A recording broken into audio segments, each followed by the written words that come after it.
Halo Citizenship, di sini kita akan bahas materi bab 1 mengenai harmonisasi dan kewajiban asasi manusia dalam perspektif Pancasila.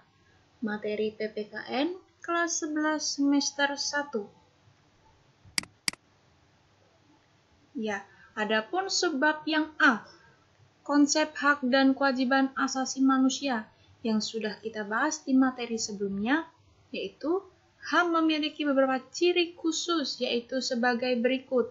Yang A, hakiki, ada pada setiap manusia. Yang B, universal, artinya hak itu berlaku untuk semua orang. Yang C, permanen dan tidak dapat dicabut.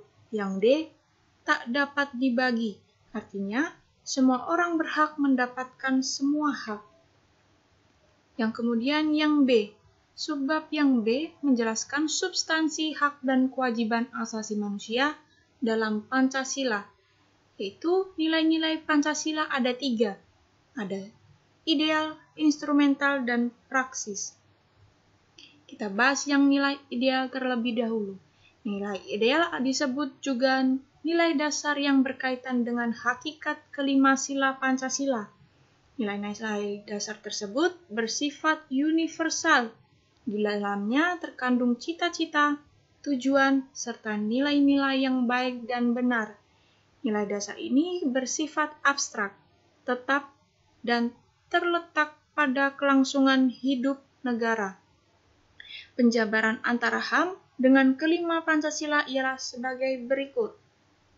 Yang pertama, ketuhanan yang Maha Esa, yaitu menjamin hak kemerdekaan untuk memeluk agama, melaksanakan ibadah, dan menghormati perbedaan agama.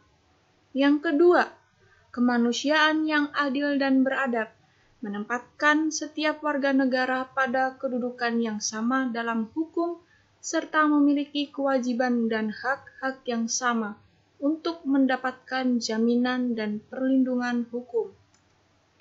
Yang ketiga, Persatuan Indonesia, yaitu mengamanatkan adanya unsur pemersatu di antara warga negara dengan semangat rela berkorban dan menempatkan kepentingan bangsa dan negara di atas kepentingan pribadi ataupun golongan.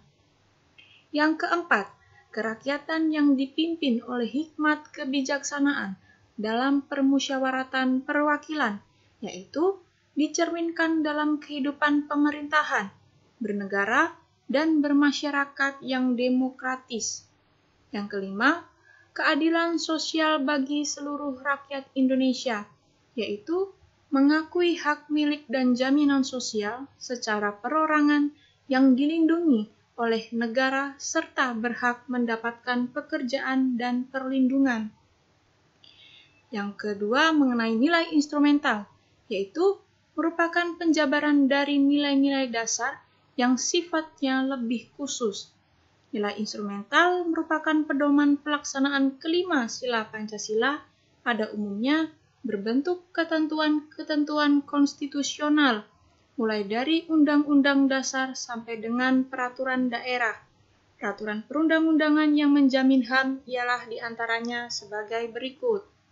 Yang pertama, Undang-Undang Dasar Negara Republik Indonesia tahun 1945, terutama pasal 28A sampai A8J. Yang kedua, Ketentuan MPR nomor 17 MPR tahun 1998 tentang HAM. Di dalamnya terdapat Piagam HAM Indonesia. Yang ketiga, Undang-Undang Republik Indonesia nomor 5 tahun 1998 tentang Konvensi menentang penyiksaan dan perlakuan atas penghukuman yang kejam, tidak manusiawi, atau merendahkan martabat manusia. Undang-Undang Republik Indonesia nomor 39 tahun 1999 tentang HAM. Nomor 26 tentang Pengadilan HAM.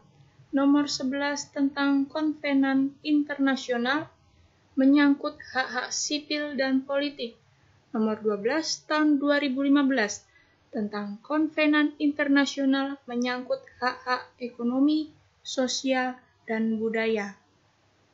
Yang kelima, Peraturan Pemerintahan Nomor 1 Tahun 1999 tentang Pengadilan Hak Asasi Manusia.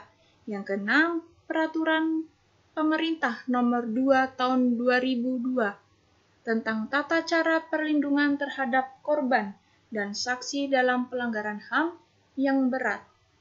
Nomor 3 Tahun 2007 tentang kompensasi, restitusi, rehabilitasi terhadap korban pelanggaran HAM berat. Yang ke-8, Kepres Nomor 50 Tahun 1993 tentang Komnas HAM.